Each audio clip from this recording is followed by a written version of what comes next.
നമസ്കാരം. ജയിലിൽ പോകേണ്ട വെള്ളാപ്പള്ളി നടേശൻ, വെള്ളാപ്പള്ളിയെ വെള്ളപൂശാനോ വിജിലൻസ്? മൈക്രോ ഫിനാൻസ് തട്ടിപ്പ് കേസിൽ SNDP യോഗം ജനറൽ സെക്രട്ടറി ആയിട്ടുള്ള വെള്ളാപ്പള്ളി നടേശനെ വിജിലൻസ് സംഘം ചോദ്യം ചെയ്തു എന്നൊരു വാർത്ത കഴിഞ്ഞ ദിവസം നമ്മളെല്ലാവരും കണ്ടതാണ്. വിജിലൻസിന്റെ കൊച്ചി യൂണിറ്റ് SPS ശശിധരന്റെ നേതൃത്വത്തിലുള്ള പ്രത്യേക സംഘം കഴിഞ്ഞ ദിവസം കണിച്ചുകുളങ്ങരയിലെ വസതിയിലെത്തിയാണ് വെള്ളാപ്പള്ളിയെ ചോദ്യം ചെയ്തത്. 2016 മുൻ മുഖ്യമന്ത്രി VS അച്യുതാനന്ദൻ തിരുവനന്തപുരം വിജിലൻസ് കോടതിയിൽ നൽകിയ പരാതിയിലാണ് വെള്ളാപ്പള്ളി നടേശനെ അടക്കം പ്രതി ചേർത്തുകൊണ്ട് കേസെടുത്തത്. മൈക്രോ ഫിനാൻസുമായി ബന്ധപ്പെട്ട് 15 കോടിയിലധികം തട്ടിപ്പ് നടത്തി എന്നായിരുന്നു VSന്റെ പരാതി. അപ്പോൾ 2003-2015 കാലയളവിൽ സ്വാശ്രയ സംഘങ്ങൾക്ക് കൊടുക്കുവാൻ പിന്നാക്ക വികസന കോർപ്പറേഷനിൽ നിന്ന് കോടിക്കണക്കിന് രൂപ വായ്പയെടുത്ത് അഴിമതി നടത്തി. കുറഞ്ഞ പലിശയ്ക്ക് പണം വാങ്ങി ഉയർന്ന പലിശ ഈടാക്കി വിതരണം നടത്തിയും ഇല്ലാത്ത ആളുകളുടെ പേരിൽ വായ്പ അനുവദിച്ചു എന്നായിരുന്നു വെള്ളാപ്പള്ളിക്കെതിരെ ഉയർന്ന പരാതി എന്ന് പറയപ്പെടുന്നു. വിവിധ SNDP ശാഖകൾ വഴി വിതരണം ചെയ്ത ഈ പണം ഒരിക്കലും ഗുണഭോക്താക്കളിൽ എത്തിയില്ല എന്നും പണം തിരിച്ചടച്ചിട്ടില്ല എന്നുമാണ് കേസ്. അന്ന് കേസ് അന്വേഷിച്ച വിജിലൻസിന്റെ SP ആയിട്ടുള്ള S ശശിധരൻ ക്രൈംബ്രാഞ്ചിലേക്ക് മാറിപ്പോയെങ്കിലും അദ്ദേഹം തന്നെ അന്വേഷിക്കണമെന്ന് ഹൈക്കോടതി നിർദ്ദേശിക്കുകയായിരുന്നു. എന്നാൽ വെള്ളാപ്പള്ളിക്ക് തട്ടിപ്പിൽ പങ്കുള്ളതായി ഇതുവരെ തെളിവുകൾ ലഭിച്ചിട്ടില്ല എന്നുള്ളതാണ് വിവരം.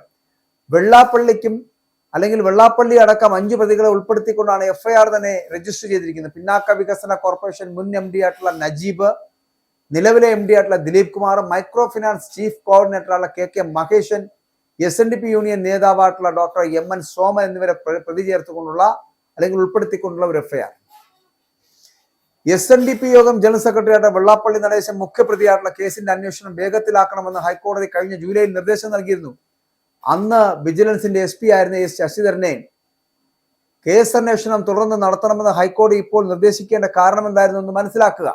2003-2015 കാലയളവിൽ സ്വാശ്രയ സംഘങ്ങൾക്ക് കൊടുക്കുവാൻ പിന്നാക്ക വികസന കോർപ്പറേഷൻ മുഖേന കോടിക്കണക്കിന് രൂപ വായ്പയെടുത്ത് അഴിമതി നടത്തി എന്നതായിരുന്നു ആരോപണം.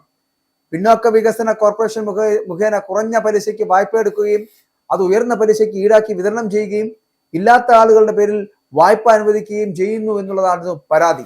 2003-2015 കാലയളവിൽ സ്വാശ്രയ സംഘങ്ങൾക്ക് കൊടുക്കുവാൻ പിന്നാക്ക വികസന കോർപ്പറേഷൻ മുഖേന കോടിക്കണക്കിന് രൂപ വായ്പ എടുത്ത് അഴിമതി നടത്തി എന്നായിരുന്നു ആരോപണം. പിന്നാക്ക വികസന കോർപ്പറേഷൻ മുഖേന കുറഞ്ഞ പലിശയ്ക്ക് വായ്പ എടുക്കുകയും അത് ഉയർന്ന പലിശ ഈടാക്കി വിതരണം ചെയ്യുകയും ഇല്ലാത്ത ആളുകളുടെ പേരിൽ പോലും വായ്പ എടുക്കുകയും ചെയ്തു എന്നുള്ളതാണ് പരാതി.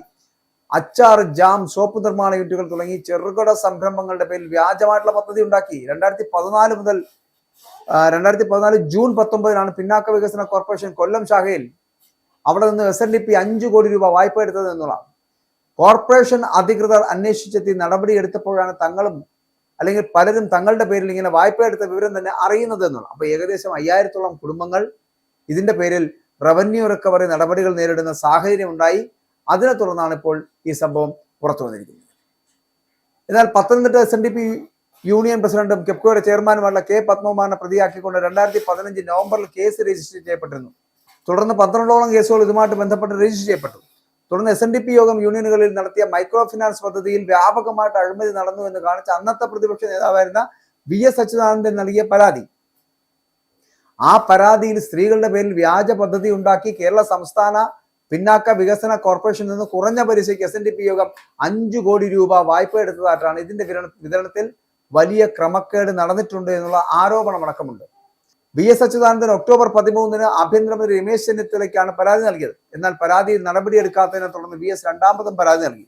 നടപടിയെടുത്തില്ല എങ്കിൽ കോടതിയെ സമീപിക്കുമെന്ന് അദ്ദേഹം പ്രഖ്യാപിക്കുകയും ചെയ്തു. തുടർന്നാണ് കേസ് ക്രൈംബ്രാഞ്ചിന് കൈമാറിയത്. പിന്നീട് പ്രതിപക്ഷ നേതാവ് VS അച്യുതാനന്ദന്റെ ഹർജിയിൽ SNDP യോഗം ജനറൽ സെക്രട്ടറി വെള്ളാപ്പള്ളി നടേശനെതിരെ വിജിലൻസ് അന്വേഷണത്തിന് 2016 ജനുവരിയിൽ തിരുവനന്തപുരം വിജിലൻസ് കോടതി ഉത്തരവിട്ടിരുന്നു. മാത്രമല്ല വെള്ളാപ്പള്ളിയും MN സോമനും പിന്നോക്ക വികസന കോർപ്പറേഷനിൽ നിന്ന് കൈപ്പറ്റിയ 12.6 കോടി രൂപയിൽ 3.6 കോടി രൂപ 3.67 കോടി രൂപ ഉടൻ മടക്കി നൽകിയില്ല എങ്കിൽ ജപ്തി നടപടി സ്വീകരിക്കുമെന്ന് പിന്നാക്ക വികസന കോർപ്പറേഷൻ അടക്കം നോട്ടീസ് നൽകി. മൈക്രോ ഫിനാൻസ് കേസിൽ ഏതു വെല്ലുവിളിയും നേരിടുമെന്ന് SNDP യോഗം ജനറൽ സെക്രട്ടറി വെള്ളാപ്പള്ളി നടേശൻ നേരത്തെ വ്യക്തമാക്കി.